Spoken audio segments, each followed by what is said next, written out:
day, everybody. It is Klaxon and MurderofBirds here, and welcome back to the podcast. Today we're going to be doing something a little bit different than what you're used to. Instead of talking about the video games and anime that we love or are excited about, we're actually going to have an open and honest conversation with you guys about social media, influencer culture in relation to mental health. But first, let us introduce ourselves, because some of you guys just may know me, or just may know Arnold, or maybe you don't know either of us. So I'm Klaxon. I have 31,000 subscribers on YouTube. I talk about video games, cartoons, and anime. We analyze them, we do theories, we do discussions, and I'm excited to talk today about this topic because I feel like that it's also important. You guys see the good parts, but we should also talk about like the real parts and the other parts that maybe you guys don't get to see. So Arnold, if you'd like to go ahead.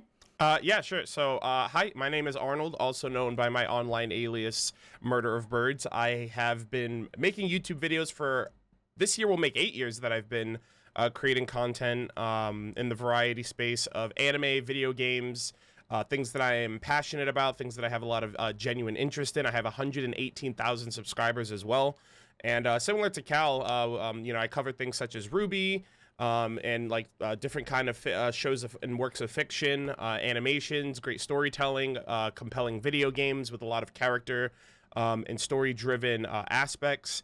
And there's a lot of benefits to being a content creator, being able to do things that you're passionate about, that you get to look forward to doing on a day-to-day basis. But that does come with its ups and downs, and a lot of the downs are pretty skewed when it comes to public perception and social stigmas, and first world problems of what it means to be a content creator, and the give and take that goes into that. So yeah, I'm definitely happy to be here because I feel like we both have our own perspectives on how we deal with things like social anxiety or mental health, depression, burnout and things of that nature. And also knowing that we have to cater to an audience of people who subscribe for content and obviously enjoy us as individuals, but, understanding the building, the maintaining, and the growing that comes with every content creator.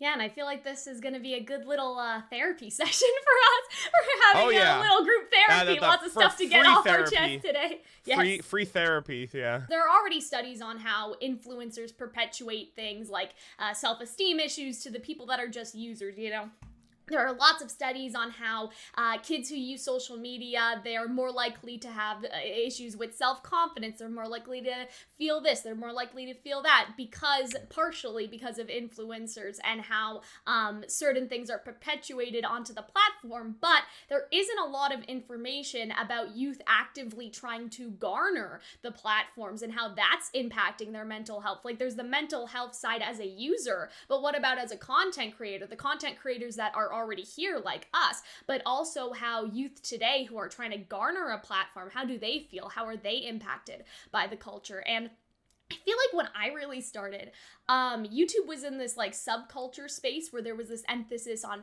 you get to be yourself, like people come here for you, you get to be raw, you get to be real. But that hasn't entirely gone away, and I have seen like conversations right now that we may be like ebbing back to that, like people want to support like more ordinary people versus the massive channels that are on the platform now. But I feel like that when YouTube got into the dominant culture, they sort of appropriated the platform in a sense. Like Hollywood, like big companies, like they kind of tainted and sanitized the platform in a way that I still think is felt by us today. I think they fundamentally changed how people perceive content creators, how they interact with us. And I feel like that even with that, like doing this video on YouTube, like I feel like we're almost reclaiming something, because like YouTube videos about mental health, especially from content creators, like YouTube doesn't want people to know that they are causing like damage to content creators or the system that they've made, right? Yeah. Like, oh, mental health isn't advertiser friendly, especially if you're a creator who's talking about how this platform has caused you the issue. Like, it's demonetized, they're suppressed. But I feel like that by us doing this, like we're almost reclaiming, like we're taking back the platform today, like the platform that has caused us to feel some of these things in order to get our message and experience out there. So let's dive into it, Arnold. Thanks for letting me do my little soapbox by getting on my little soapbox. Do you think that it's hard for you to talk about your mental health, Arnold? in a public Sometime- way, like to your fans, not necessarily to other, well, even to other people. I guess we'll get to that. On equal parts, I feel like it's easy and hard sometimes because in my time making content, I've always realized that the number one thing that most of a audience cares about are results. The biggest anxiety that I ever feel is when I know something is going to be delayed, or when I know something isn't going the way that going according to plan and I need more time. My biggest fear has always been the idea that I'm going to present what most people will brush off as an excuse. I do struggle a lot with being open, being transparent, and just telling people straight up, like giving an answer that I know a lot of people don't want to hear, or are going to be disappointed with, or I know that I'm going to get backlash for. So sometimes, yeah, it is really hard to try to maintain a positive mental outlook on things because so much is riding on your success, so much is riding on the content that you're producing. And, you know, it almost feels like a dog-eat-dog world where if you fall behind, then, you know, the internet is fickle at the end of the day as well, despite the fact that there are people that build mass amounts of followings in the, you know, hundreds, thousands, 10,000s, 100,000s, millions even. That audience can change their mind on you tomorrow if they feel like you're not up to snuff, that you're falling behind, that somebody else is up and coming, is, you know, and that's where I feel like you talked about it earlier, where YouTube, it almost feels like YouTube has appropriated this sense of like competition, like everybody is out to get each other, everybody is out to, you know, one up one another, you know, overtake communities, you know, become the new hot thing of the week. And YouTube used to be I mean, originally YouTube's original like logo or original branding was broadcast yourself.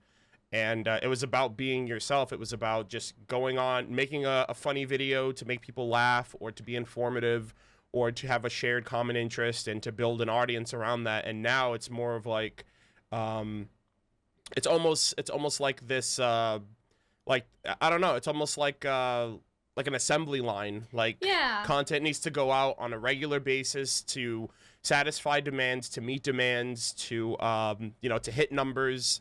And like even on the back end of YouTube, there's like analytics that tell you whether you are doing good or whether you are doing bad. And when you see the good, it's like, okay, great, I made it another week. And then when you see the bad, it can be really demoralizing of like, oh, your other videos usually get this amount of views in the same amount of time. And then it's, you know what I mean? It kind of makes you feel like, part of my friends, but it kind of makes you feel like shit.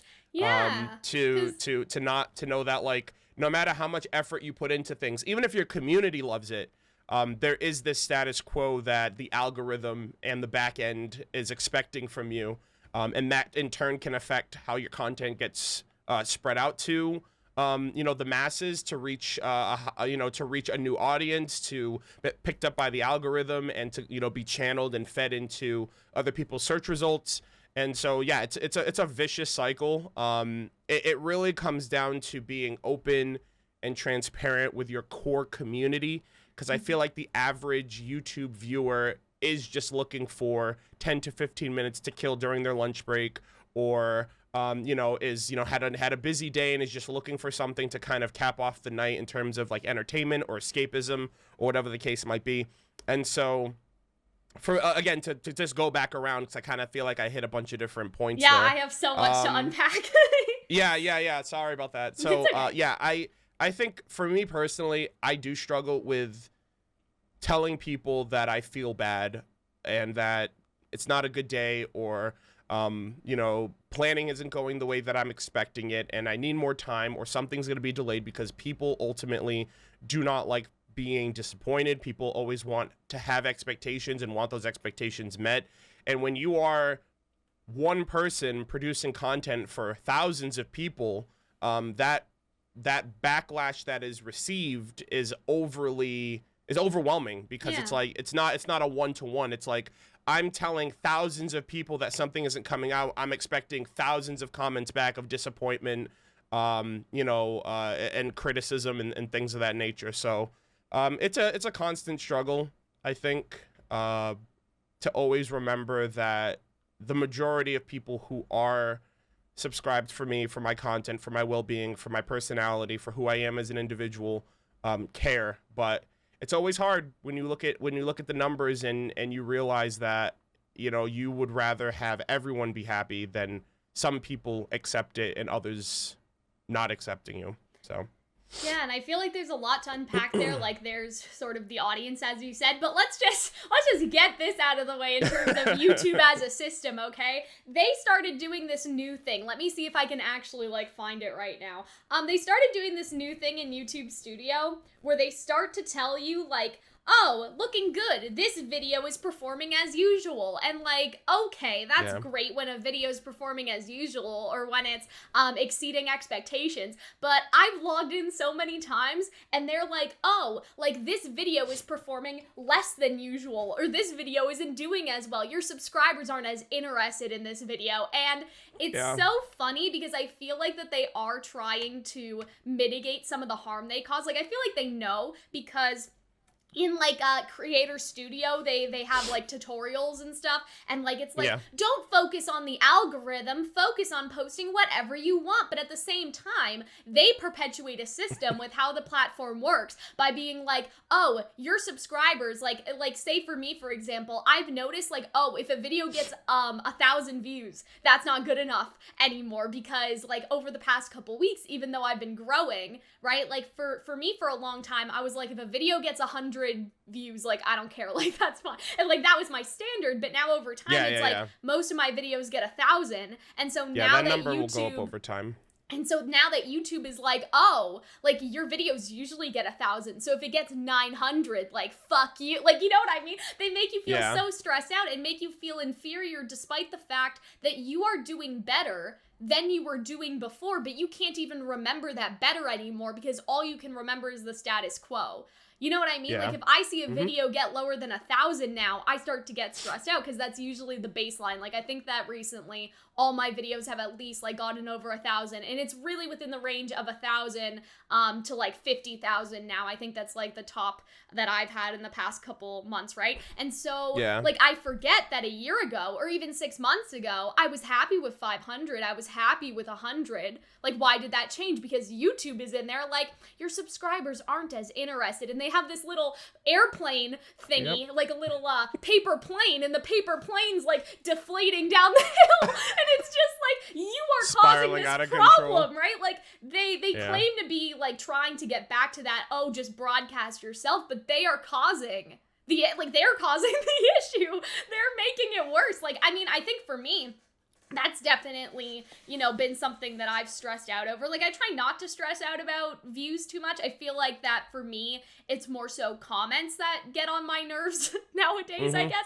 But that's like a big thing, is that they are like, this system is perpetuating the same like stress and the same anxiety. Like, and I feel like that in no other job would you get this constant feedback. Like, in no other job would you get like 1,000 people telling you, or even like your like maybe your boss, but your boss isn't looking at every single thing that you do and is like, that actually did less than before. You know what I mean? I do want to comment on that, actually, because I was actually thinking about that the other day.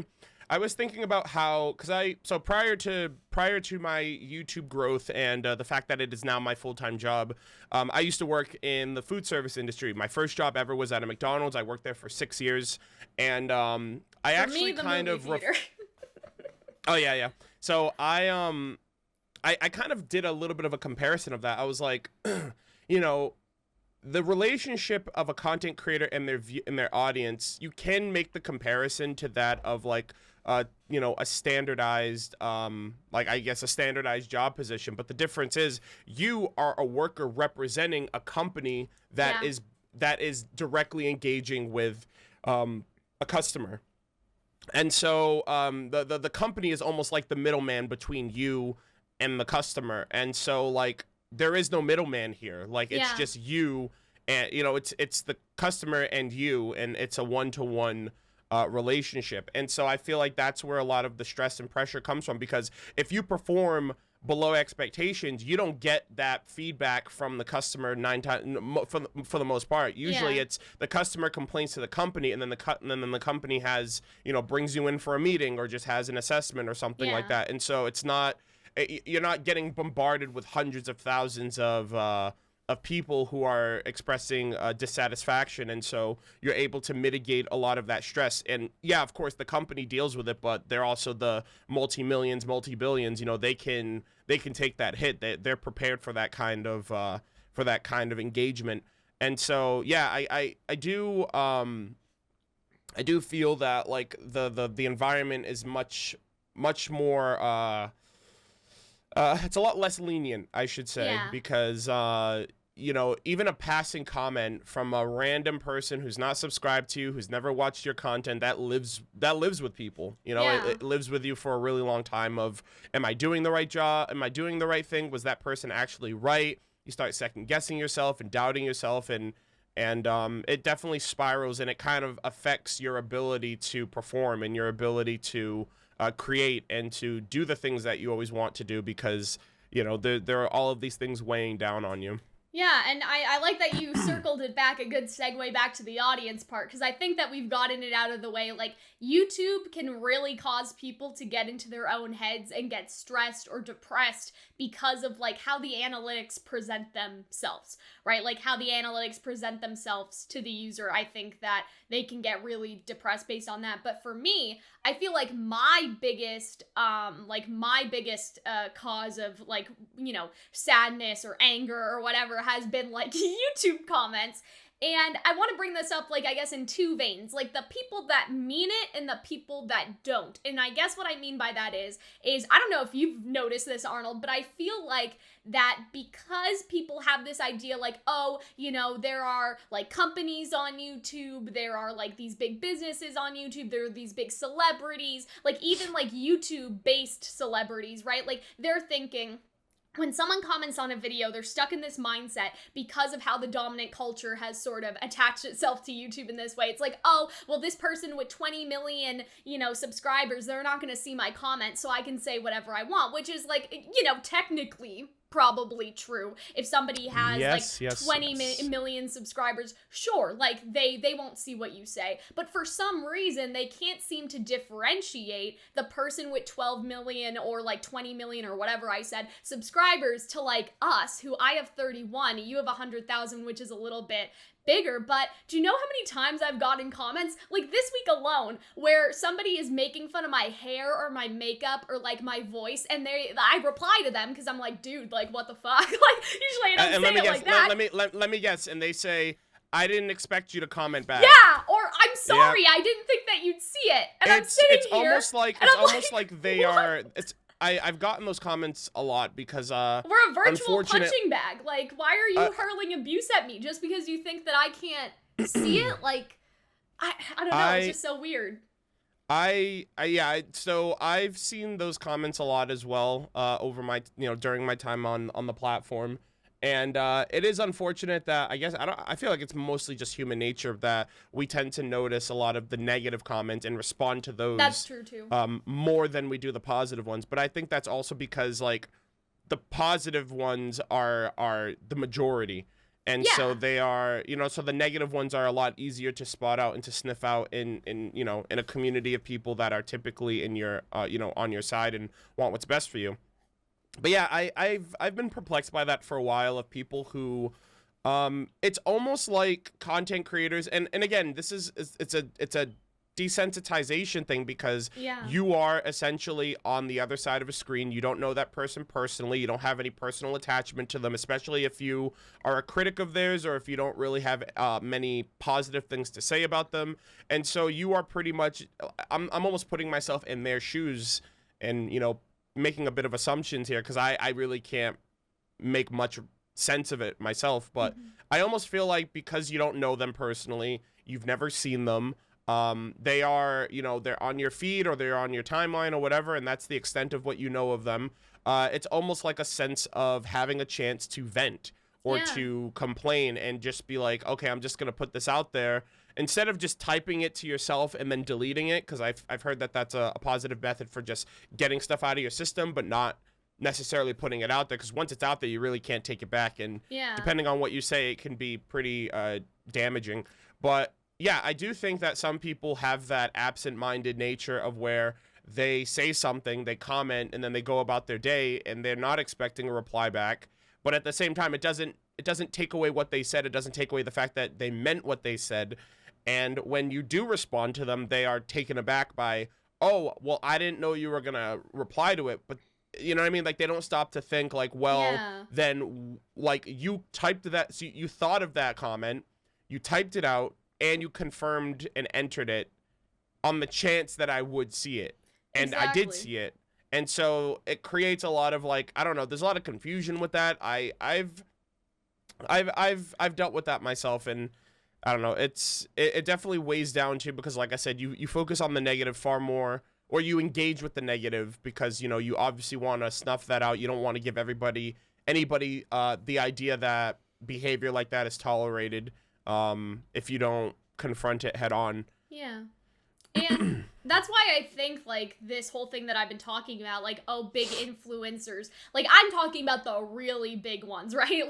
Like you know, millions and millions. Like, I feel like that they have impacted, like, not necessarily like it's their fault, but I'm saying that, you know, YouTube turning from broadcast yourself to broadcast, I don't know, like Jimmy Fallon it's like, or something, like, you know, big celebrity, like broadcast Rihanna, broadcast Beyonce, like, you know, like those celebrities obviously, but also to those, the David Dobrik's and the Logan Pauls of the world. It's one of those things where they change the dynamic for us, because people now are like, oh, well, YouTubers aren't people, they're like celebrities, and if I scream with 20 other million people, nobody sees. But then imagine screaming at somebody as they're walking down the street around like 100 other people. That's what my comment section feels like, right? Like, it's like being in a lecture hall instead of being at a concert, right? Like, if you have, you know, the Logan Paul comment section, that is like going to a concert and everyone's screaming at the same time. Like, he's probably not gonna hear you, right? He's probably not gonna hear you. He's not gonna see. I know he's not a musician, but I'm talking about like the room as in the space. Yeah, perspective.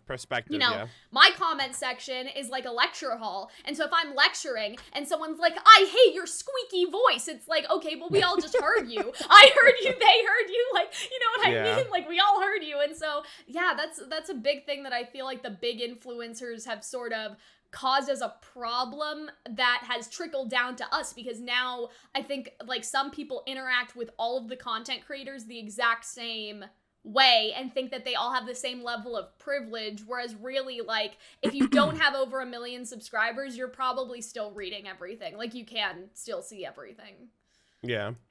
Another thing too about the negative comments is that it's really great to, at the very least, have built a positive community, because misery loves company. So if you know, if you get negative comments and you get them a lot, that's kind of the company you're allowing into your house, essentially.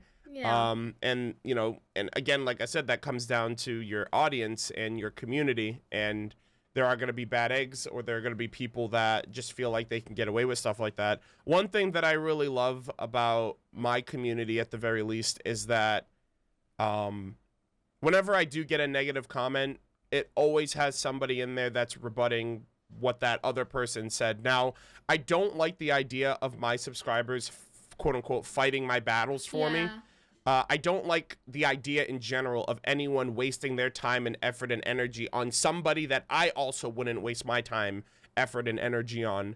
9 times out of 10, if I see like an overly negative comment, like to the point where I say I don't want you in my community based on that comment alone, I just block them, and you know, I never have to see their comments again, and nobody else has to. So I do like the fact that there are a lot of communities out there that will go at bat for their creators, for the creators that they support, because they want to facilitate a safe space, a positive space, and they know that that will trickle down to you eventually. And so, you know, that's something to also consider. But there are also other communities out there that they dogpile. You know what I mean? If one person says a negative comment and then someone else defends it, the other person, you know, other people will jump in and be like, why are you defending that? And throw around a bunch of terms and whatnot. And it gets really vicious. So, yeah, that's just a point that I wanted to put there, because that's a part of the culture as well, is the community engagement. Yeah, I feel like moderation is very important. Like, if anybody's ever, like, I don't know, followed me on Twitter, they've seen my tweets, like, I used to approve manually every single comment that I got, and it's only really been recently that I haven't been able to do that anymore. Like, I still have, you know, stuff that's filtered out, like, if people say squeaky, like, I filter that out and I put it in the hidden reviews, like, just, like, stuff that I know people sort of come at me for, I guess, like, you know, oh, she's annoying, so I blacklist the term annoying, and I'll, like, manually approve those, because maybe somebody's saying that, you know, a character's annoying or something, like, you know, I don't try to, like, punish people for using those anything words that's in like another context, but anything that's like targeted harassment is pretty much like taken care of. And yeah, I don't know how you did that. Even with all the moderating though, like, all of those comments still, like, wormed their ways into my head. Like, I feel like now, actually, like, since I'm not holding them all for review, it's almost gotten a little bit better, because I realize, like, that I don't see literally everything that comes through anymore, and so I don't, like, feel as stressed out about it, but, like, even still, like, seeing stuff like that, I don't know, it still does get to me, and I understand what you're saying, like, oh yeah, like, you know, some communities will go to bat, and I've been in that situation too, where somebody said something, and they're like, well, you know, if you don't like how she sounds, that's how she sounds, like, what is she supposed to do about it for you, or whatever, right? Yeah. Like, you know, like, people at least responding politely, because I don't want to contribute to, like, piling on someone, or that sort of, like, toxicity back, like, being mean back to that person, but, I feel like that there's also the issue then of, like, when stuff happens in private, and so you don't necessarily have your fans to back that up, because I don't know about you, Arnold, but for a while, like, I had my business email, like, on my YouTube account, so, like, now I'm just like, hey, if you want to work with me, please just DM me on Twitter, like a brand or something, like, DM me on Twitter, because, like, I got so many weird-ass email, like, just, like, oh, like, fuck you, you bitch, like, just from, like, anonymous sender, and it wasn't even, like, in, like, direct response, like, they didn't even say what they were mad about, they were just emailing me because they didn't like me, I guess, so, like, stuff like that in the emails, and then, I think something that, like, not just us, but I've noticed, like, other, like, creatives, like, in our space, because obviously, like, we do stuff about anime and video games, and you have the people that write for those video games, or, you know, animate for those shows and whatnot, like, I think that something that's happened to them a lot, and even happened to me, is, like, people spreading rumors, and that has really made me a little bit neurotic, because, like, and Arnold knows this, but I used to have, like, really bad social anxiety, like, to the point where, like, as a teenager, like, I wasn't, you know, like, trying to be out here making friends or anything, like, I was just terrified of, like, interacting with other people, and, you know, still am a little bit, I guess, but I've gotten a lot better, is basically what I'm trying to say. I still get nervous, but I'm not a voluntary hermit. Like, I was basically choosing to sort of lock myself away, because, like, trying to not necessarily put the effort, but, like, I was like, oh, well, I can be content by myself, like, you know, I don't have to, like, suffer through the anxiety if I just stay alone. Like, that was my thought process, right? And I feel like that, like, even though I've broken out of a lot of that, like, obviously, like, I'm comfortable talking to you right now, our other content creator friends, like, I've been to conventions, I've been here, I've been there, right? Like, a big thing for me is, like, I want people to like me. Like, that's, like, one of my biggest anxieties, like, still from that time, is, like, the reason why I wouldn't really interact with people, or wouldn't really, like, reach out to be friends with people, is because, like, it was something in my head that I always thought they secretly hated me, or that they thought I was annoying, or that they didn't like me. And so something that has really, like, impacted me now, like, doing the YouTube stuff, I guess, is, like, rumors. Like, and, like, there's people not liking you for, like, no particular reason, like, that's one thing, but, like, the idea that people could be, like, constantly talking behind your back in a way, or that they don't like you because of something that's not true, like, that just really gets to me, because I want everyone to like me. I want to clarify every disagreement. I want to dispel every rumor on the internet that is ever, like, rumored, right? So that's been something very mentally damaging for me. Like, I feel a lot of anxiety just about that. Like, I've definitely cried over like YouTube stuff like that before, or, like, why is somebody saying this about me? Like, I can't stop this, like, I can't control this, like, it's very frustrating.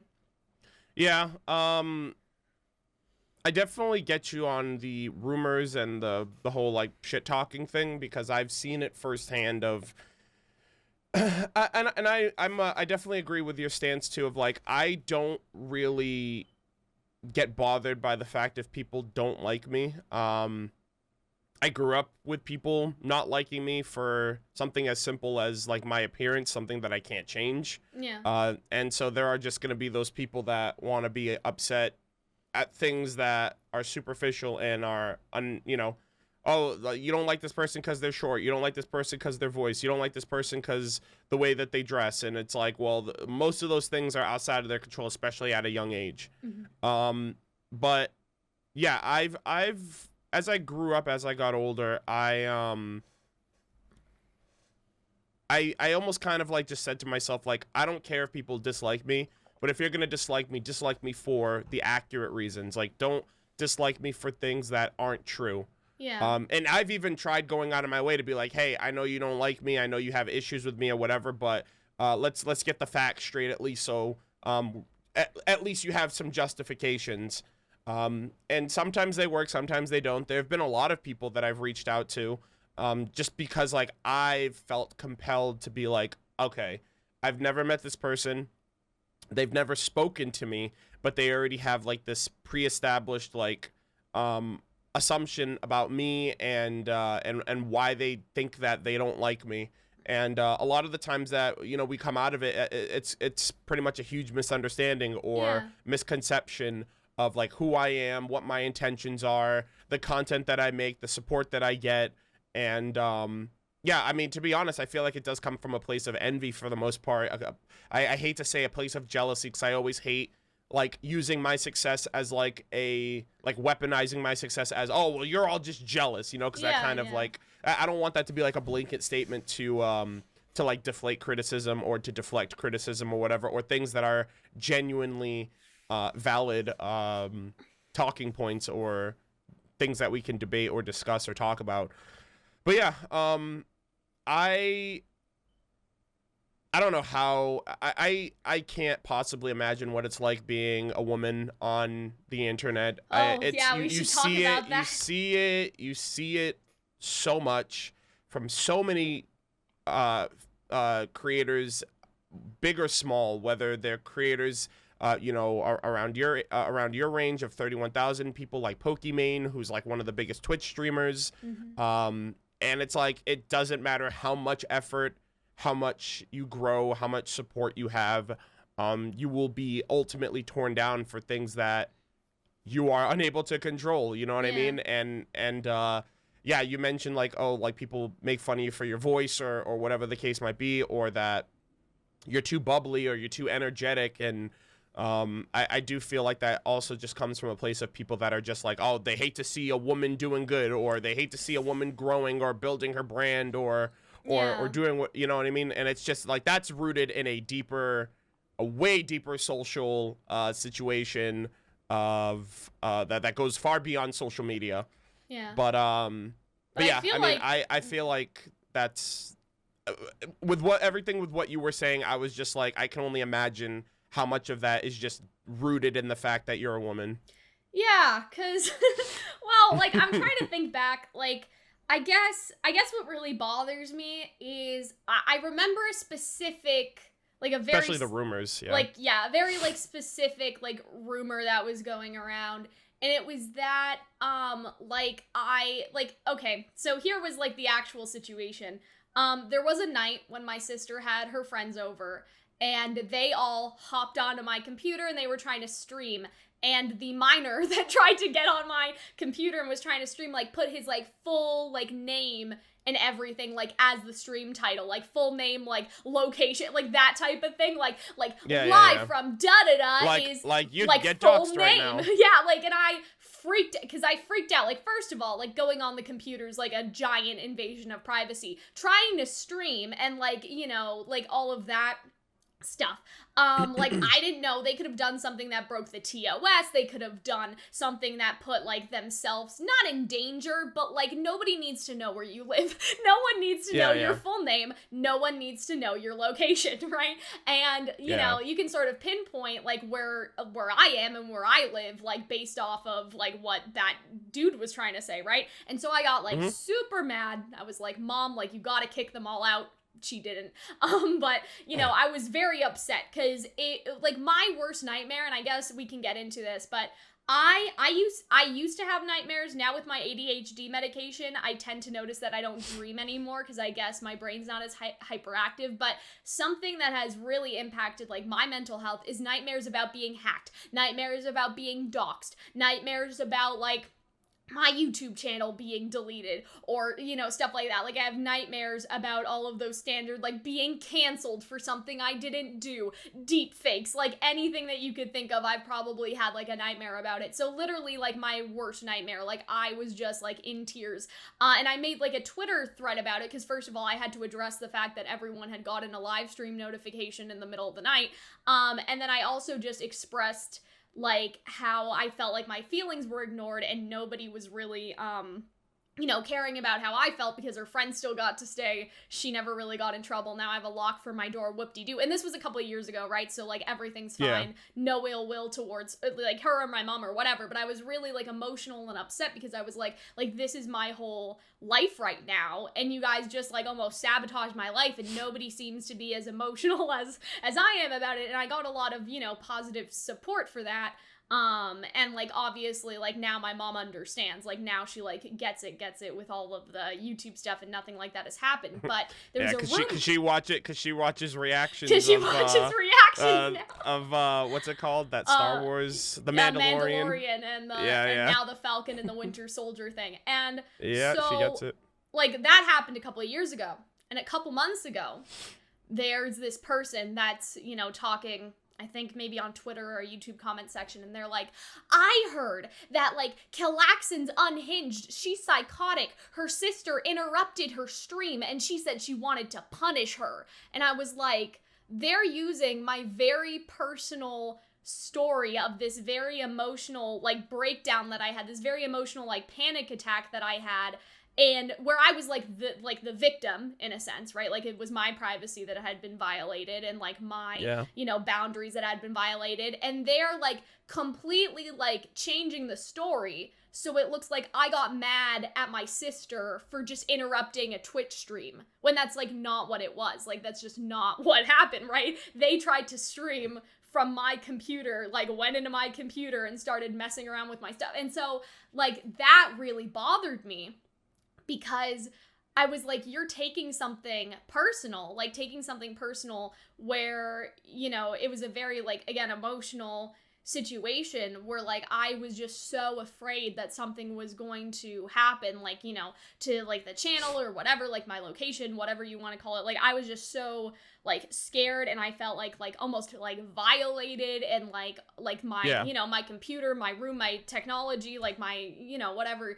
And they were using it as, like, yeah, she's a psycho. Like, she, you know, her sister interrupted a Twitch stream, and I was just like that, really bothered me. I've never, like, forgotten the ones like that, the ones that take, like, a little slither of a situation and then, like, put in a bunch of they take random bullshit. They take a little bit of truth to, like, validate it. Yeah, and, like, that, like, really, like, has impacted me. And, like we already talked about, like, I still have nightmares about being hacked and being doxxed, and, you know, I very recently took our Yellow Pages page off. I was just like, no one can know where we live, where my aunts live, where my uncles live. Like, I very recently, like, took everything off. Even in class, I don't Zoom in class because you can see the Kilaxon sign now. And not to say that any of my classmates would do something bad, but I don't really want anyone to know where I go to school now. And I won't go on a tangent too much longer, Arnold, but it's so horrifying how Hunter's my recording partner,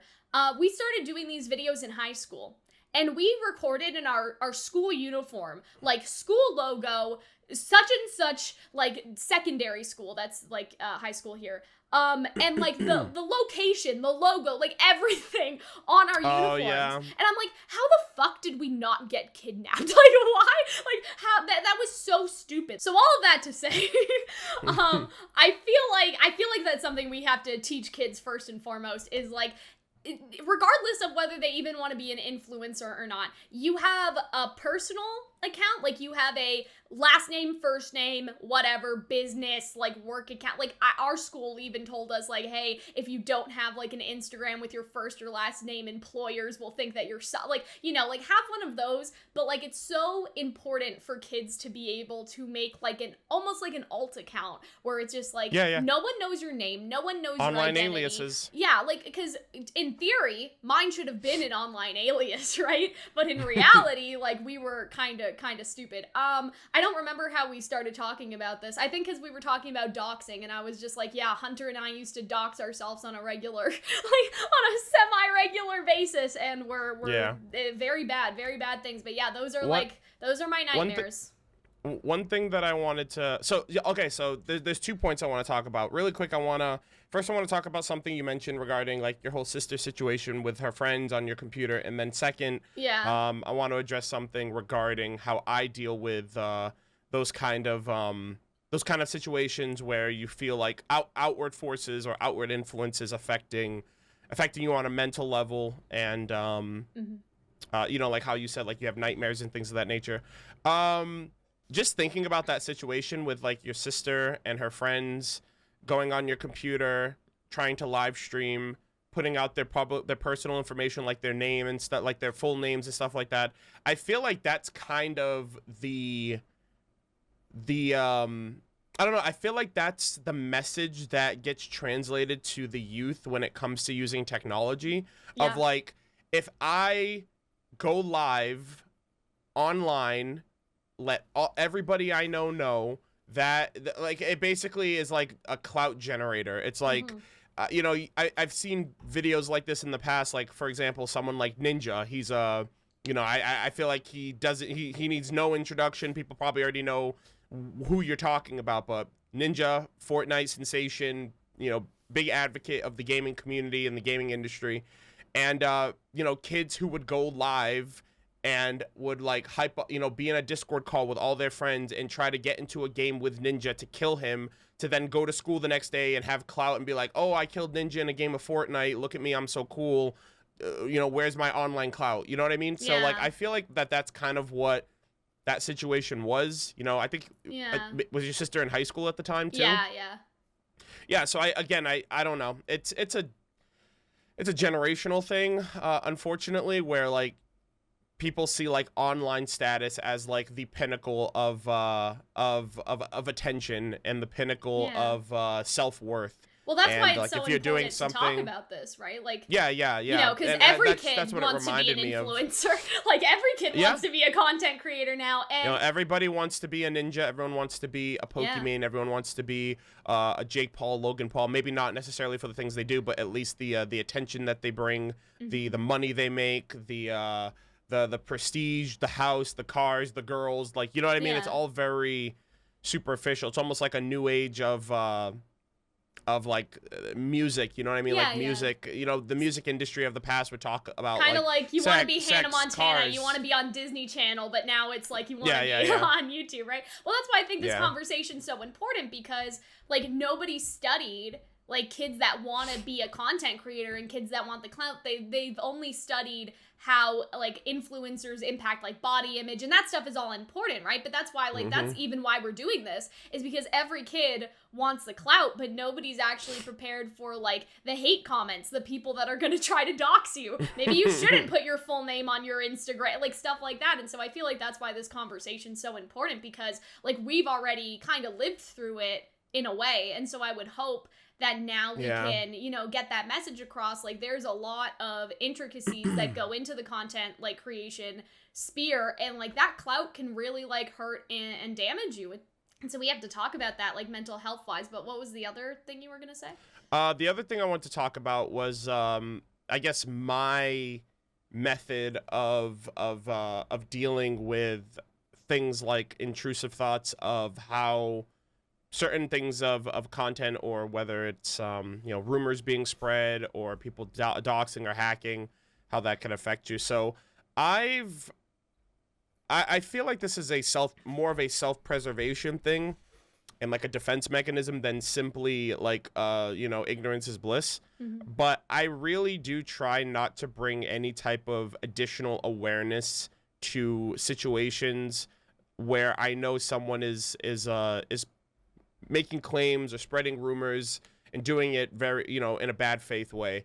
They're not like genuinely concerned. They're basically spreading lies and spreading misinformation and trying to perpetuate this narrative, to whatever, have you canceled, spread hate, tell their friends or whatever. And I've always been of the mind of like, well, if I don't address it, then it only stays within that circle of people who already have their preconceived notions, and there's really no convincing them. Rather than go out of my way to try to make a bigger situation and get my community involved, or, to try to have my community, influenced by a third party who's literally just trying to create discourse amongst my community. So, I mean, it's a little different than what you've mentioned. You've mentioned that you try to moderate, that you try to make sure that, you can dispel any rumors, you want people to like you and stuff like that. I'm of the mind, like, my own personal venture with that is like, I appreciate the people that see me as a very genuine individual with a lot of passion and dedication for what I do.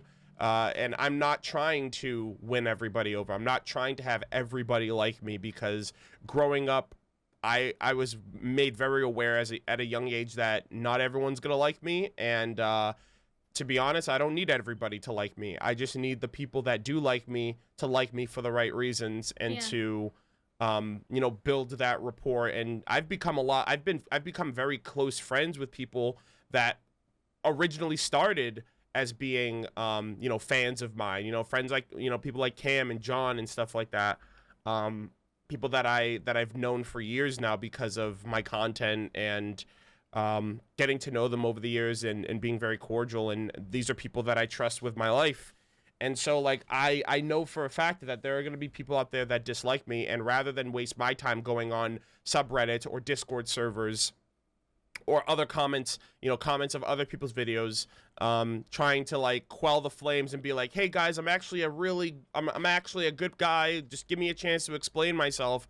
I feel like that's just a waste of time. And there's so much more time that can be spent with making my content better, building a stronger connection with my community, spending time with my friends and my family, thinking of new content down the road, or just, doing whatever the hell I want, instead of trying to be this everyman that I want to cater to everything and everyone.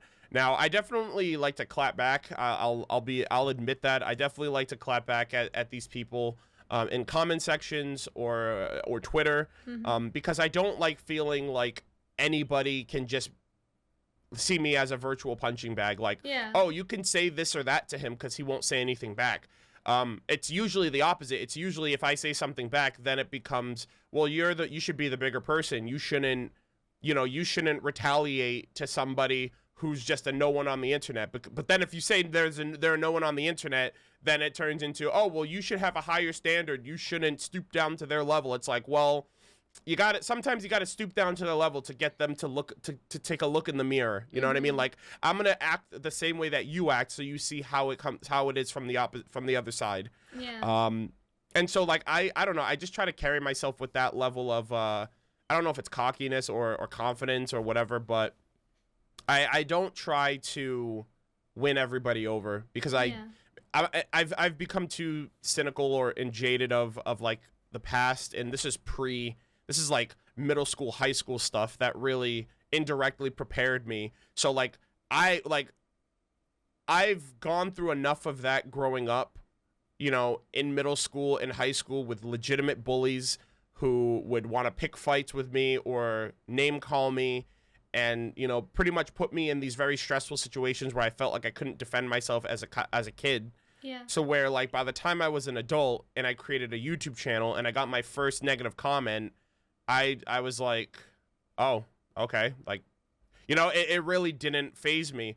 And you know, I guess that's just you know, and I'm not saying like, oh, make sure you go through a shitty time as a kid so when you're an adult you can prepare for it, because like that's not what I'm trying to perpetuate here. I'm just saying like this is my own experience. This is how I've dealt with it, and I don't wish anyone I don't wish that on anybody, you know, but at the same time, like, that's how I was prepared for YouTube. And so maybe I had a better time than the average person who, you know, didn't have that bad of a childhood or an upbringing, and then they get on a platform and they just feel like the internet's the scariest place in the world, that these are like the worst people to ever exist because, you know, anonymity makes you confident, makes you cocky. And I don't know. That was just my own personal experience, just because, you know, your experience is very different from mine. You know, you even mentioned like it was hard for you to go to school and to focus and to make friends and stuff like that. So when you found the internet space, you would think, you know, maybe this will be a little better. And lo and behold, you know, it's probably a lot worse. Yeah, so, in some regards. So, and, like, obviously, I've made friends and stuff. Like, it's not all bad all the time. But I think with what you're saying, Arnold, like, that's why I would personally worry about, again, the kids. Or here for the kid. Like, that's why I would worry about the kids, because in their heads, they probably think, well, I need to make everyone like me, because how am I supposed to get 1,000 subscribers so I can get monetized on YouTube, right? It's 1,000 subscribers, 4,000 watch hours. I need those 1,000 subscribers so I can get monetized on YouTube, or like whatever. That's the case, another thing too. I feel like a lot of creators nowadays, like the landscape is so different than it was when I started. Like I started in 2013, and like even then that was probably like, I honestly think 2011 to 2013 was probably like the golden age. Well, 2011 to like 2014, 2015 was probably the golden age of YouTube before things started. But before things started getting very started changing for the platform. It became less about individuality and you know, expressing oneself, and became more of like feeding this machine that will get you paid if you put in enough hours. And yeah, that's kind of become the I guess the landscape now. But the landscape back then was so different, and I feel like people now have to so I guess first and foremost, because I'm just kind of getting my mind jumbled, like the 1,000 subscribers and the watch time. So this is going back to what originally sparked this thought. I never thought of money. I made my YouTube channel, and for the first 3 years I did not enable monetization. It wasn't until 2016 that I enabled monetization on my channel, and that's something that was a personal choice. I didn't want to feel like I needed the money to motivate me to make the content. I wanted it genuinely started out as a hobby of like, I want to talk about anime and manga and video games. And it was during a downtime of it was during like a downward time in my life. And it was kind of like this, you know, this hobby that I was doing on a weekly basis. And it eventually grew into something more. So money was never the motivation for me to become a content creator. It just happened. It just so happens that 2, 3, 4 years into this, I started garnering that audience that made it a possibility for me to make money while I also worked a full-time job. And then it eventually overtook the fact of like, wow, I'm making more money doing this thing that was originally a side project, a side hobby, is making more money than my 40-hour-a-week job. So then, you know, that's when I made the plunge. But a lot of people get into YouTube, or a lot of like kids and, you know, teenagers or young adults or people who look up to content creators now, because the landscape is so different, it makes people think automatically you have to think about money, you have to think about the accolades, you have to think about the prestige of being a content creator versus doing it because you have a genuine interest, not because you're looking to gain something from it. And that's why YouTube has that content gate. It's like, well, if you want to get paid, you have to at least prove that you have an audience worth that time or worth that investment of building a brand and stuff like that. Because before, any Joe Schmo could just go online and make content and start getting like pennies on the dollar or whatever. So like, yeah, having an audience of 1,000, having watch time of people who care about what you're saying and are continuing to watch it. Yeah, that wasn't around back then. And again, I guess I kind of self-regulated my own interests because of, you know, I just had I had personal goals. Like, I didn't want to collaborate with anybody on the platform until I had 1,000 subscribers because I wanted to prove to myself that I can do it. Yeah. That's a very different time now. You know, nowadays everyone's like, well, I want to just get on and play video games for 8 hours a day and get paid, or I want to make a mediocre video with little to no editing, with no camera experience, on-camera experience, and don't really know how to deliver my points across, but because anybody's able to do it, I should be able to do it, and I should have people who want to listen to that, which, you know, that's not how it works. So with what you're talking about, Arnold, about like the clout and everything, I feel like that on one hand, like you're right, like that does serve as the gate, like, hey, you need this amount of like, you know, subscribers and stuff before you start making money. But then on the other hand, it does get very like complicated when you think about the fact, like, are people going to start doing things in pursuit of that arbitrary goal? Like, I need to make sure everyone, like, kind of like how I said earlier, I need to make sure everyone likes me so I get like 1,000 subscribers so I can get the monetization, and then it's like, and then, right? Like, so I feel like that could also be harmful, because whereas before you just got on and maybe you got monetization right away, but like you still got on and you just did whatever you wanted, whatever you felt like, whereas now it's like, again, that machine thing that we keep talking about. It's like, well, no, you have to make something that garners 4,000 hours of watch time. And I feel like that also shapes the content that's outputted onto the platform, because you have, you know, these ebbs and flows in YouTube history where like gaming content's really popular, animation content, well, we don't like animation content anymore because it's too short, push that out of the way, right? And so I feel like that, even though I understand what you're saying, I feel like that mentally it's probably also harmful to people, because they're going in pursuit of that arbitrary number because they think, oh, well, when I get monetization, like this and that, right? But then maybe by the time they get monetization, it's like, oh, well, I already have this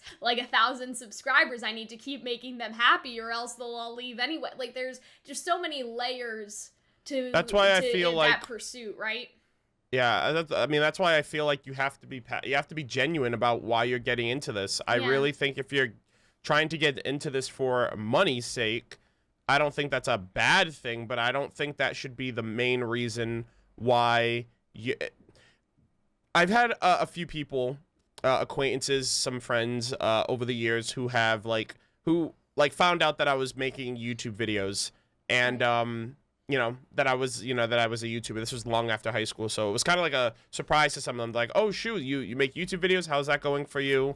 How long have you been doing it? You know, obviously the obvious question, how much money do you make? And then the immediate question is, oh, how can I do that? Yeah. Like, how can I, you know what I mean? Like, people look at my end goal, like they look at where I'm at now and they think that, oh, I can start doing that by next week. Oh, that you make that much? Oh, well then if I do this, if I start now, I can probably do that by the end of the month. Like, oh, you know what I mean? There's such a disconnect to people on the outside looking in that think that you can approach YouTube like you can a 9-to-5 job, which is simply not the case. And that causes a lot of problems for us too, I think, because like we sort of touched on this in the hate comment section, if that's what we're calling it, but you know, you have these people that I think that you've had to deal with this a lot, Arnold, just because, like, well, I'm not going to say that my content output is better, but I think I'm a little bit more consistent, and obviously... I mean, I'll admit that. Yeah, you're more consistent. My Patreon's not at the same level as yours, and so I don't necessarily get the same amount of flack as you. Like, nobody's ever said this to me, but I remember, like, during another project that I was doing with Arnold, we were looking at the Patreon exit surveys, like the automatic surveys that patrons fill out, when they cancel a pledge and they give like their reasoning. And I remember specifically, like, this stuck out to me because I was so angry that somebody would say this. He's a lazy fuck that bitches about Burnout and doesn't release simple stuff because he's tired. That's what somebody had said.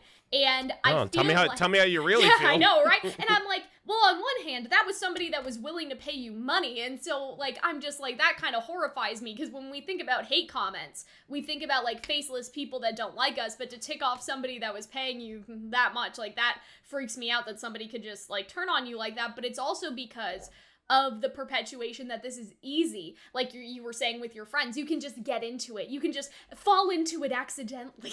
You can just edit a video and get a million views and $1 million and all of this clout, right? And so that's, again, the harmful part that I was mentioning earlier about, like, the dominant culture comes in and appropriates this, like, appropriates YouTube videos to the point where it's simultaneously everyone expects you to be polished. Everyone expects you to have, like, the Sony camera and, like, you know, like, succinct editing, like the big, like, YouTubers, right? A good mic. A good mic. Like, everyone expects you to be polished, but simultaneously they don't realize that that polish is a commodification of a YouTube video, like, based off of a company. Like, the people that have those, like, almost movie-like YouTube videos, like, in terms of quality, like, they're not an individual, not most of the time unless they were already into filmmaking. Like, they are a part of a big company. And so that trickles down onto us, where it's like, oh, well, editing's so easy. David Dobrik posts this many times a week. I know nothing about David Dobrik has, like, an entire, like, production team. I know nothing about him. I was just using him as an example. But yeah, exactly. Like, yeah, I think big content content creators, like, you can look at somebody like Philip DeFranco. Like, Yeah. he started out as a solo individual person. If you were to just look at his normal Philip DeFranco show videos, you would think it's just him, but no, he has an entire team behind the entire production company of what he's of DeFranco Nation. So that trickles down onto us, where they're like, okay, but, you know, this YouTuber that I, for some reason, think is a single person, like, oh, but James Charles can do this, why can't you? Because you only see that one person, you don't see the team or the existence of the team, right? Yeah. And so that's I'm where things... one-man army. Yeah, I do everything. That's where things get difficult, because then you have people that their expectations from the big YouTubers and this mask and this fakeness, right? Like, this fakeness of, no, guys, it is just me. I'm not, like, I don't have editors. Like, some people are pretty upfront about it, but I feel like that for some people it's this illusion. It's this, oh, yeah, guys, it's just me and you. Me and all 20 million of you. Like, that's how they still act, right? But, well, the creators, you know. like, the people, the users, they don't see the work that goes into it. They just see the final product, and then they see a final product. Person, right? They only see the final product. They see the product on a daily basis, and so to them, it's like, well, if you're cranking these videos out on a daily basis, how hard can it be? Exactly. But it's like, that's constant level. That's like planning weeks in advance. You know what I mean? Like, so those people have teams. And people don't realize that a lot of the time. Yeah, because, like, they have such a big parasocial relationship with that creator that for some reason they think, like, oh yeah, Brad Mondo or whoever, like, yeah, that one person is doing all the work. And, like, for a lot of us, like, yes, we do all the work up to a certain point, but when you put that onto us, it becomes damaging, because then you have someone like Arnold where it's like, well, Arnold, like, you know, how hard can it be? But you're just one person. I mean, I'm also very I'm also transparent about the fact that I'm by myself and I do everything by myself. So those people are also just very ignorant to that idea of you know what I mean? Like, and anybody... You don't know the intentions of someone who's pledging on Patreon either. So, like, that person who left that comment probably was expecting to just be like, I want constant content on a daily basis. I don't want any excuses. I don't care if you're burnt out. I don't care if you're having a bad day. That's like entitlement to the nth degree, because that's when personal money is being added into the fray. And, like, I do understand. And I get that. And I get that. But... And I get that, like, yeah, like, that creates an expectation when you put money towards something. But I also expect people to be human and to be considerate, especially if I am going through a time, or, you know, if I'm juggling 20 different things at once. Like, I just did an 11-hour live stream the other day. I did a 7-hour live stream one day. I did 7-hour live stream on Friday. I did a 6-hour live stream on Saturday. I did an 11-hour stream on Sunday. I uploaded a video yesterday, and I still have to go back and edit all of that footage from the stream into supplementary videos for YouTube. And I'm doing this I'm doing this call with we're doing this podcast right here, which is going on 2 hours now, and then after this I have to go and edit stuff for the Oscars, which is a month due project, which has 20 other people involved, and I have to get the ball rolling for all of them to be able to to have all my ducks in a row to make sure that goes off without a hitch. I'm streaming on Thursday, and I'm one person, so everything I script, record, edit, everything I script, record, edit, and upload is just from me alone. I've actually had to start reaching out to people for editing help, because I've been doing this for 8 years by myself, and I've plateaued to a point where it's like, yeah, growth is great, but growth would be even better if I wasn't just doing everything by myself. I agree. To be honest, for future proofing myself, I know for a fact the revenue that I bring in, the viewership I bring in, the growth that I'm having year over year is great for where it's been for the last couple of years. But to take myself to the next level, to future proof myself, to put money away for my future, to make sure that I have money for my rent and my bills, and to keep the lights on and keep food on my table, and to be able to make it to the next day or the next week or the next month or the next year, I know that I need to be able to produce content and not have to worry so much about making sure everything else is also on my shoulders, and that's why you have people like Philip DeFranco. I use him as the perfect example because he was the first person I ever subscribed to on YouTube when I started using this platform back in I was originally like a user before I became a creator, and he was the first person I ever subscribed to when my sophomore year of high school, I think in 2008, 2009. And so, he's in the same boat. Like, he's still producing the same show, but he has people he has fact checkers, he has editors, he has graphic designers, he has he has producers, people that make sure that everything flows and he gets a show out every Monday through Friday. He has additional supplementary content besides his main show, like a podcast. He has side channels that he's done over the years, side projects and all that stuff. And so there's levels to this stuff, and I'm still at ground zero. I'm still at the content creator who thankfully now lives in a place where he's no longer working out of his bedroom. I've been working out of my bedroom like for 6 of the 8 years that I've been on YouTube. Yeah. And so that's always been my struggle. It's always been the fact that I'm a one-man army.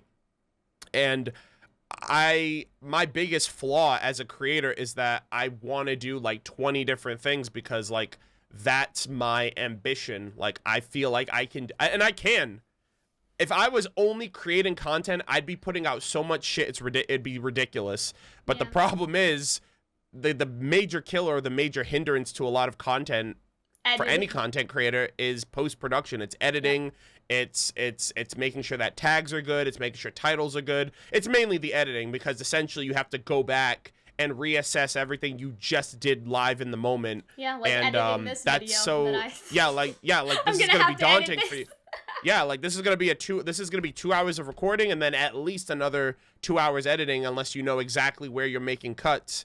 And if you hire an editor, they have to go through all of that with a fine-tuned brush and cut off the fat and just make it worthy of content. And then when you get into editors, you have to build a rapport with them. They have to understand your likes and dislikes and what you expect out of a video and all that other stuff. So I struggle a lot. I've always struggled. My number one issue has always been consistency. I don't know how the fuck I got to where I am now with my channel. Sometimes I am on top of things, especially if it's on a week-to-week basis, like something like Ruby, for example. Yeah. But other content, like gaming content or RVB, always kind of tends to fall to the wayside because, number one, it's not as much of a priority as the main focus of my channel, which is Ruby content. But additionally, it's the fact that I know that I can record a video, but that's not where my job ends. It doesn't end until the video is uploaded. Yeah. And that there's so many steps to the process. You know what I wish? And I'm sorry if I'm going on a tangent here. That's okay. But you know what I wish? Yeah. And I used to think about this so much when I worked at McDonald's. For every negative customer or person that came in, an entitled customer, upset customer, disappointed, whatever, I wish everybody would work. Like, I wish there was like a mandatory, like, if you live in this country, you have to work at least 1 year in food service. Yeah. Just so you have perspective on like what it's like. And there was one person who worked at the same McDonald's I worked at, and he had a completely different perspective when he left.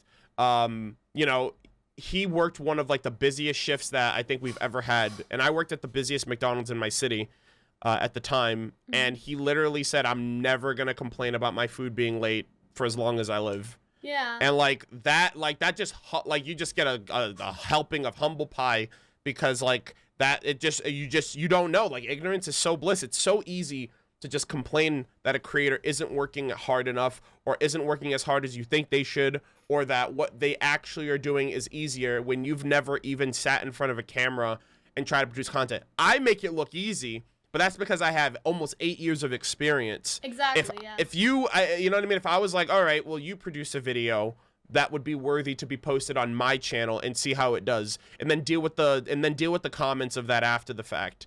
You know what I mean? Like, there's so much pressure to it, but people think because it looks easy and because I've been doing it for so long that I should be used to this, when that's never really the case. I'm not used to. I don't upload a video and I'm like, okay, I expect this video to have 50,000 views like every other Ruby reaction or whatever. Like, I never think about that. Like, I'm not out here like expecting things, because nobody owes me anything.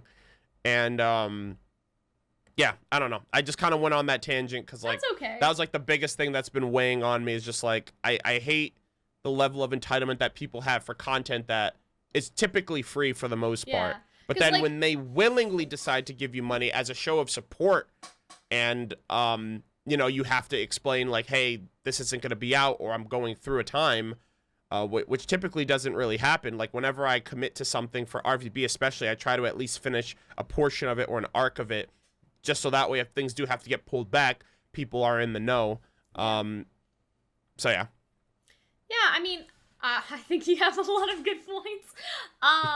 Yeah, like, I feel like that, especially, the killer's editing, like, all the time. And, again, like, I feel like that it really is because people don't tend to make that, like, a known thing. And so users go in with the assumption that, like, oh, well, that one person, they just do it. I don't know how. It doesn't make any sense for James Charles to be editing all of his own videos, but, like, they just do it, right? But in terms of what you were saying about, like, the editing and, like, the burnout, like, of it all, I wish those people would edit 2 hours of one of my videos, right? Because they could make whatever they want and be like, oh, see, it was so easy. But, like, I have editors, and I guess this is where we differ, Arnold, is that, you know, I've had editors for a couple months now.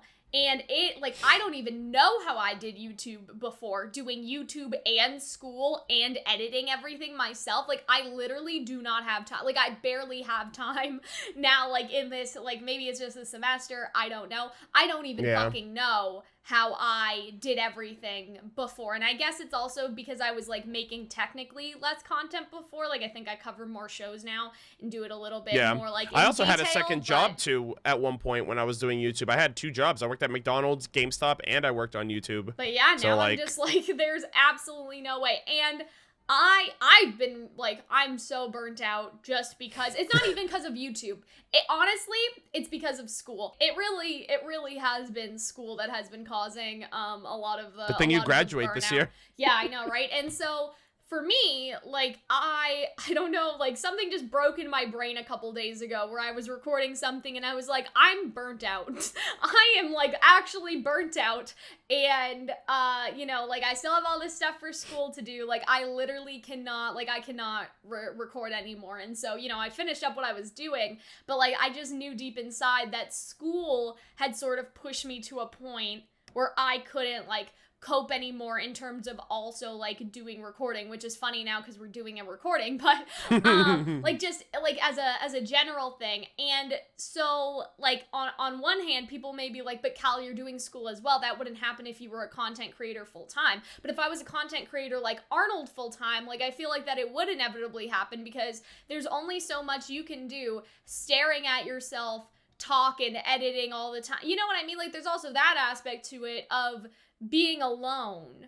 And I feel like that can be very mentally taxing, you know what I mean? Like, if I didn't have school, but I had to sit here and edit every day, like, say I recorded for 4 hours and I edited for another 4 hours, let's just say I'm working, like, 8 hours a day, like, that's still 8 hours of being completely alone, of talking to yourself, of, you know, just the grind, like, the constant grind, and so, like, I definitely feel like I'm glad that we're in the position where we can get some editors, because that's the only thing that has, like, kept me alive is, like, these editors, but, you know, what people don't see, I think, a lot of the time, and what they don't understand is that even with the editors, I'm still doing all my thumbnails, and I could pay someone to do that, but, like, guess what? Like, every time you give something to someone else, there's another thing you have to do that maybe doesn't take the same amount of time, but still takes time. So, like, I don't have to edit, but I need to watch it and make sure that it's okay, or, you know, I don't need to, say, like, make my thumbnails anymore, but I need to do payroll. Do you know how much time I've spent, like, doing payroll, like, once a week, or doing my taxes? Like, I have a spreadsheet of everyone I paid, what I paid them for, the US currency converted into the Canadian currency, like, on that day. Like, people just don't, and I guess, like, just because I'm Canadian, that also throws a wrench in it,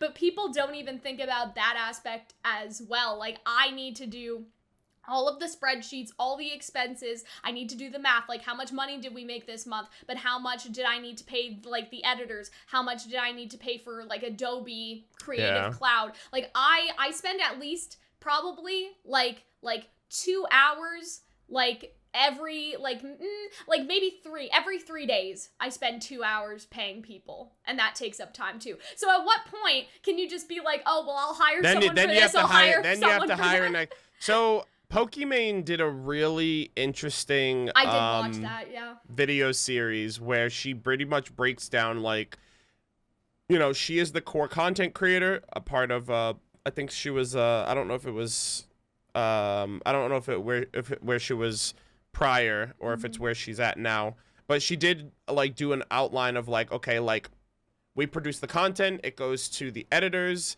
these are the people who make the graphics designs for the thumbnails and stuff like that, this is the person that manages our accounting, so people making sure that everyone gets paid, and then we need a manager to manage those management positions, because she can't anymore. So, like, you have to hire people to hire people to hire people, and so, like, to manage things. That's my dream. I wish I could just record and not think about it. But you pretty much, like, you have to be, like, the top, like, she's literally, like, the 1% of like, the platform, of the Twitch platform, and then on top of that, she uses, you know what I mean, like, and then there's a lot of synergy with her YouTube channel, her Instagram, you know, obviously Twitch, which is her core platform. And I'm sure that brings on its own pressure, because I think in that video she also talked about how, like, she's stressed out now because she's the revenue source for all these people, and if she doesn't want to record that day, like, that's, like, a whole different amount of stress that I don't necessarily think we can relate to, but that people, you know, they may consider that first world problem. Yeah, because, like, as of right now, we are our own bosses, but she's a boss to so many other people, and if you know, that trickles down. If you, like, you know what I mean? Like, people may say, like, oh, that's first world problems. That's, like, oh, like, boo-hoo. That's business. Right? That's you business. You have to record so people get money. Boo-hoo. Like, you have the best job in the world. But at the same time, like, if you have an actual diagnosed illness, like, if you have depression, or if you have anxiety or bipolar or whatever the case, like, it's not as easy to just say, oh, well, Pokimane has first world problems because she doesn't want to record. Like, she, you know, it's one of those things where it's like, money doesn't buy happiness, but it buys security up into a certain point. Like, I read this study once that says, like, people who make, like, maybe $100,000 or something, like, they're happy, but then as it continues going higher and higher, there's no change. Like, you can get the money to solve some of your problems, but ultimately, like, if you are struggling with something like that, like, the money's never gonna fix my ADHD. I think, right? The money's never gonna fix my depression, right? Like, yeah, I think time is ultimately, like, the best resource. Like, money frees up, like, money gives you security to where you can spend your time worrying about other things, or you can spend your time doing other things that you wouldn't have been able to had money still been a concern for you. But then you'll spend your time with your intrusive thoughts, or not being able to sleep at night because you still have mental illness. So that's what I'm trying to get at. Like, even with a big creator like her, like, she probably still, like, feels a lot of, like, she you know what I mean? No one is exempt from that, and that's why I feel like this is also so important, is because some people may think that, you know, that you are, like, after a certain point. But I don't know, like, even for me, I've sort of felt that too. Like, if I don't have something for an editor and I know I've been paying them for the past couple weeks, I sort of feel bad. I'm like, well, this guy, like, I was paying this man and now I have, like, I don't have anything for him. What's he gonna do? So even I've gotten into that position where, you know, like, somebody will message me like, Cal, do you have anything to edit? And I'm like, no, because I can't record because school is killing me. Like, and now I feel bad because, like, you know, maybe, like, depending on their position or whatever, like, depending on their circumstance, they're depending on me at least to give them something weekly. And I'm just here like, what am I supposed to, like, I don't have anything to give them. So that's like another, like, big anxiety, big stress, like the business part, payroll, guys, taxes, like everything that I've been doing. But, there was something else about this that I wanted to talk about with you, like in that vein of the burnout. And I guess it's just like the constant like fear that you may wake up one day and you won't be relevant anymore, or YouTube will nuke your account for, you know, whatever bullshit reason. Or especially once like it becomes, because like if it's just a hobby, then that's whatever. Like, I guess at the very least is like all the time you sunk into it is gone. But like once it becomes like your primary source of income, it's what maintains your livelihood, especially if it's more than just you. Like if you have you know, a significant other, children, family members that rely on you or depend on you. That's where a lot of the fear can creep in. Especially like, cause I was dealing with like a channel bug that like was regarded to my account for like the last month, and I was like, how am I going to, and this was like at the peak of my content, like the flow of my content, like on an annual basis. So this is like the height of my content. This is when I'm putting out the most work, when I'm uploading the most, and I get hit with this bug. And Philip DeFranco had the same issue, where like he had to like jump through like 40 different hoops to try to upload something, and I managed to get it fixed. Thankfully, I had to go through a bunch of different processes, but it was something that like even YouTube didn't know what the problem is or how to fix it. I had to like kind of MacGyver a solution myself. And so far it's been good. Fingers crossed, knock on imaginary wood. But yeah, I mean, that's the constant struggle. That's the constant fear of like putting, even if you don't put all your eggs in one basket, we could have a fucking EMP drop on just explode over the United States and knock out all electricity, and there goes your business. There goes your everything, like destroying the platforms, like these digital platforms that so many people want to get into or are already established in and already have parameters and things set in place that can guarantee them security so long as nothing goes wrong, so long as Patreon doesn't like crumble overnight, or YouTube or Twitch or Instagram. But it's also crazy that we like how much dependency we have on these things that we really have no control over. It's not like a mom and pop shop or a brick and mortar or a store that you literally go, like that you leave your house to go to work. And even those places aren't like 100% secure. I hate this notion that people are like, oh, well, then just get a regular job. But it's like, you realize if customers, like if that job that you leave, you wake up every day 6 to 2, 9 to 5, whatever shift you have, if you go to that business and that business isn't bringing in any money, people aren't buying stuff, like they're going to cut hours and you're eventually going to get laid off. It's the exact same thing. The only difference is your business is the middleman. Like where you work, that's the middleman. Like imagine if you owned McDonald's, and the only way that McDonald's stays afloat is if you have the direct relationship with the customer and they decide they're going to come in and have a burger. You have to make sure you prepare that burger for them and you give it directly to them. They don't deal with a McDonald's employee, McDonald's manager or corporate or a big CEO or whatever. It's you. And so a lot of people like feel like they're secure because they work at a brick and mortar job that they go to. They have to leave their house to go to. When in reality, it's the illusion that there's security there, but there's been major layoffs constantly and people just losing their jobs because of the economy or because I think of the COVID global has really shown that. Yeah, like well. especially this year. And so like the idea that like other like you're secure because you work at a typical job versus a job that's online or that's, you know, like you're self-employed or whatever. It's pretty much the exact same thing. It's just one is more deeply connected. It's like a one-to-one connection with you and your audience versus another one where it's like you represent a business that represents the interactions of the customer or whatever. And here's something that I think really ties into this like greater conversation that we're having, I guess, about the mental health aspect of all this. It's you pick the anxiety or the stress that you are okay with having. And I know that that sounds kind of weird. Like people may be like, oh, that sounds a little victim blamey to blame someone for their stress, but that's not exactly what I mean.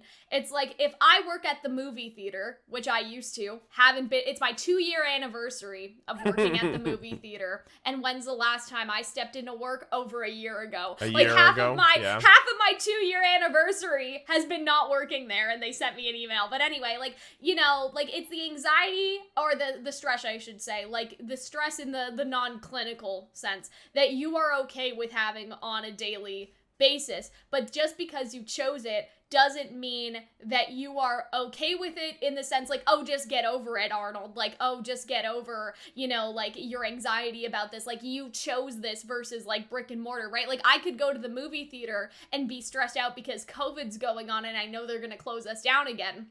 Right? Mm-hmm. Or I could be stressed out on YouTube that YouTube is suddenly going to like have a bug or not value like the type of content I make anymore. Like those are two equal stresses, but you just need to choose which one you would want to, like, you're okay with having in the sense that like you would rather have in your life. But that doesn't mean that it's okay in the sense like, oh, just deal with it, just get over it. Like it's the same stress, it's just packaged differently. There's always going to be stress in life. There's always going to be like hardship. You just need to choose which hardships you're okay with having. And with so ultimately like, I'm better off probably having nightmares about being doxxed than having nightmares about missing an exam at school, right? Like, it's the same package nightmares for me. It just depends on, you know, what's going on. And yeah, I feel like that's something important to note too, is like no one's pain is great. Like it's not a contest. If somebody breaks their arm,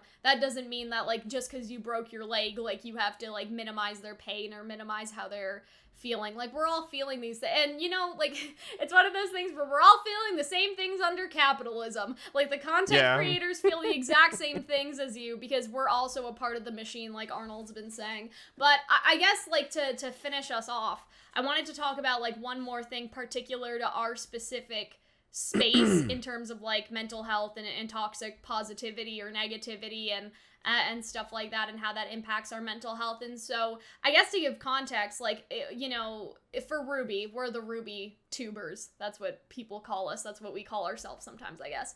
And people perceive us as, oh, you're the positive Ruby tubers, like, oh, they're positive Ruby tubers. Like we've heard that, I think for a couple of years now, that's been a common thread or a common saying. And so what I'd like to dive into, I guess, just to finish us off, is how that impacts, I guess, how we go about our content and how we think about ourselves and like what we feel like we need to deliver. And I guess I'll go first to give some context, but I feel like the positive Ruby tuber thing bothers me because yes, like I would like for everybody to come to the channel and we're talking about stories we love. I try to be bubbly. I try to be energetic. That's fine, but it becomes unfine when people think that you're a shill, that you won't ever give any criticism, that you won't ever be negative, and like you have that side of it. And it also becomes not fine when people are like Kalaxin, how could you? Like that's a negative thought. We didn't come here for that. And that plays into this whole bigger mental health conversation. It's like, some creators feel like they cannot express a negative thought. They cannot express that they're having a bad day. They can't express that they're not enjoying this game that they're streaming or playing or something. Like, they cannot express that because their audience will be like, well, that's not why we're here. We're here for positivity. And so I feel like it comes at us at multiple angles because some people use that against us to say that we'll never criticize anything. But then, you know, there's another demographic of people that will attack us for our criticism, or not even necessarily criticism, just not being happy all the time in general, or not being happy with a choice, not being happy with a narrative thread. Like, I remember the other day, and I haven't gotten any comments about this, but I was really upset recording Miraculous Ladybug, which is a, you know, a show for teenagers, and it's pretty like, oh yeah, miraculous, like it's pretty happy, right? It's not like a dark show or anything. And I just sort of expressed like, yeah, guys, like I'm kind of sad today because they, you know, they copyright blocked my other Miraculous video, and that sort of put me in a bad mood. And I was debating, like, do I want to tell people that, because will they be like, well, that's not what we asked for, because you get so many compliments on your positivity and on your bubbliness. You get so many compliments about that, and I love those compliments, but at the same time, I'm like, when does that become the box that you're shoved into as a person, and any expression of any negative thought is seen as like something bad? I guess that's what I'd like to talk about to end it off, because I feel like that even, you know, even for you, Arnold, like if you talk about like Burnout and stuff like that, they're like, no, that's Murder-of-Birds. He's never upset. Like, he's never burnt out. Like, what? Like, so the only time I feel compelled to ever go against the grain of like what I would normally do myself, uninfluenced by others, is whenever I do get those comments of people who say, like, I don't criticize enough, I don't say anything. Like, I'm basically just only like praising something. And here's the thing, like, I don't really see it that way either. I've never gone out of my way to say something is bad or I don't enjoy something. I typically don't watch things that I don't already enjoy. yeah. And those criticisms didn't start coming around until I became more well known in the community. So the fact that I would watch Volume 1 or Volume 2 and even a bit of Volume 3, it was kind of like, well, me saying anything positive or critical was irrelevant because the show was still going on, whether people knew who I was or wasn't.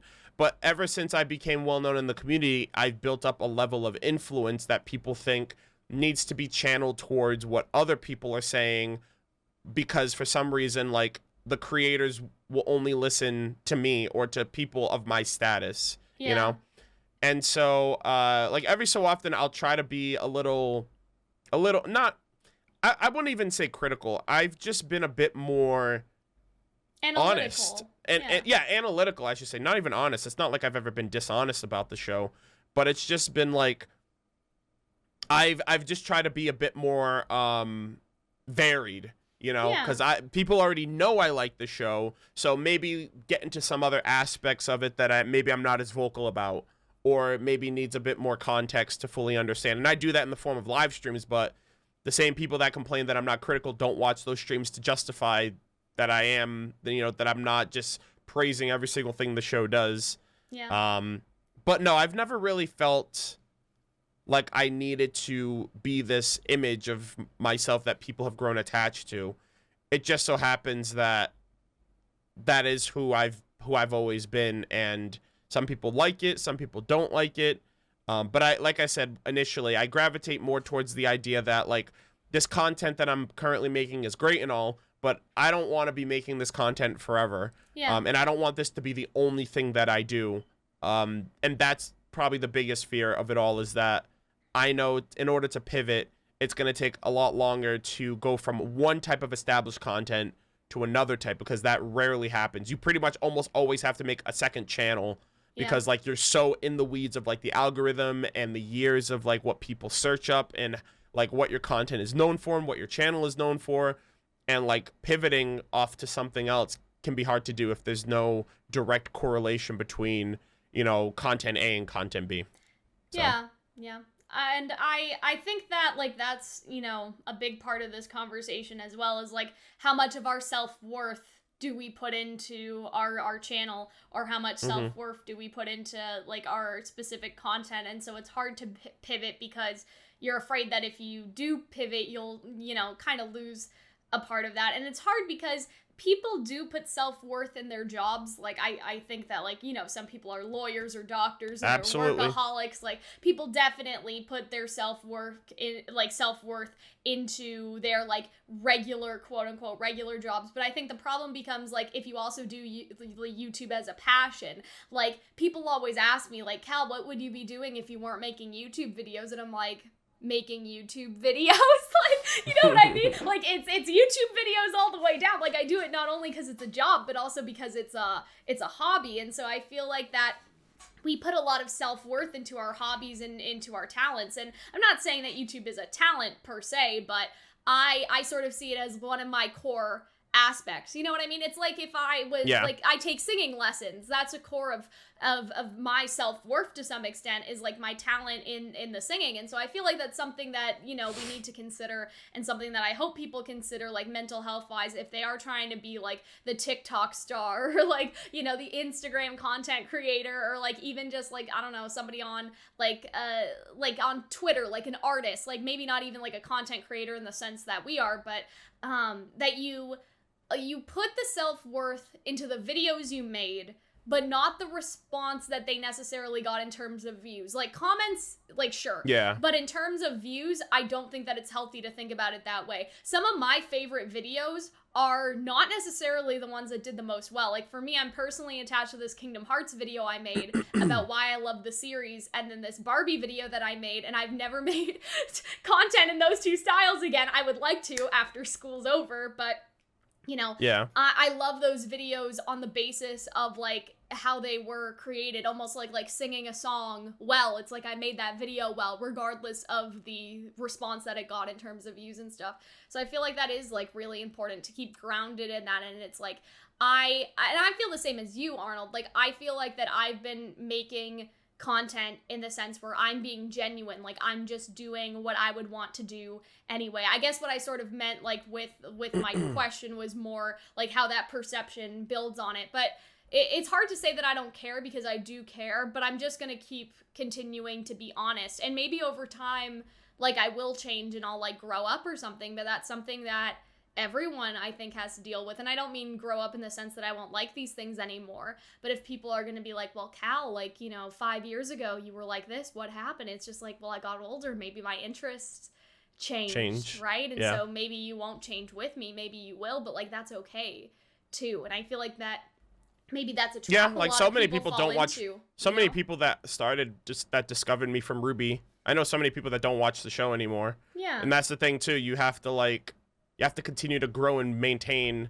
because like people that no longer watch you will be, you know what I mean? Like you'll have to, you know, your gains have to outdo your losses if you want to continue to grow and maintain. So yeah, but that's something to keep in mind. Like, yeah, but something to keep in mind is, like, I hate the cliche of, like, don't be sorry that it's over, be glad that it happened, but, like, actually, you know what I mean? That's true, kind of. I think that it is true. Like, I think that, you know, at the end of all this, like, regardless of the outcome, I will be glad that I did it. I'll be glad that it happened. Will I be like, maybe I shouldn't sacrifice my social life to have done this, you know, like, you know, in high school, but like you just need to go in having a balanced perspective. Not everything, right? There's always going to be a level of sacrifice with anything you do in life, so. But like, I feel like that, you know, go in at least knowing that, like, go in at least saying like, okay, I'm gonna do this, but I'm also still gonna make time for my friends, right? Don't be like me and find that out 5 years later and is now trying to, like, you know, divide my life up cleanly. But yeah, I think we basically covered everything. Everything. The nightmares, the comments, the burnout, like we have basically covered it all, I think. And so is there anything else that you want to say, Arnold? No, I feel like I've rambled long enough in this in this nearly 2-hour discussion, but it was well put together. I think we covered a lot of valid topics. Mm-hmm. And so, yeah, I guess that's basically where I would like to end off as well. Give her an A+, please. Our little therapy session, but, like, you know, seriously, though, like, I feel like that this is important, not even just as, you know, a school assignment, or whatever, like, but just in the case of, like, us talking about it, because, you know, I feel like the kids, again, I keep talking about these kids, who are these kids, but, like, you know, the kids today need to have a realistic outlook. And I think that we've provided a place where they can at least go and find, like, our real experiences, our real mental health struggles, like, you know, how we think about the current cultures of today, like the clout chasing we talked about, the fakeness, the flex culture. Like, they can at least get our actual opinion on it outside of everything else they see that is maybe a bit more fabricated by the machine, as we keep calling it. So I feel like that this is valuable in of itself. And honestly, I think, like, I don't know if my teacher would have got this far, but I think that's the point of the class. Like, the point of the class is not only to make something for the class or to get a good mark, but it's also to make something valuable counterculturally, like, in of itself. And I think that regardless, I think that we did that, and I would like to post it. But yeah, all right, guys, that is it from us, and thank you for listening. We will see you all in the next one. Bye. Bye.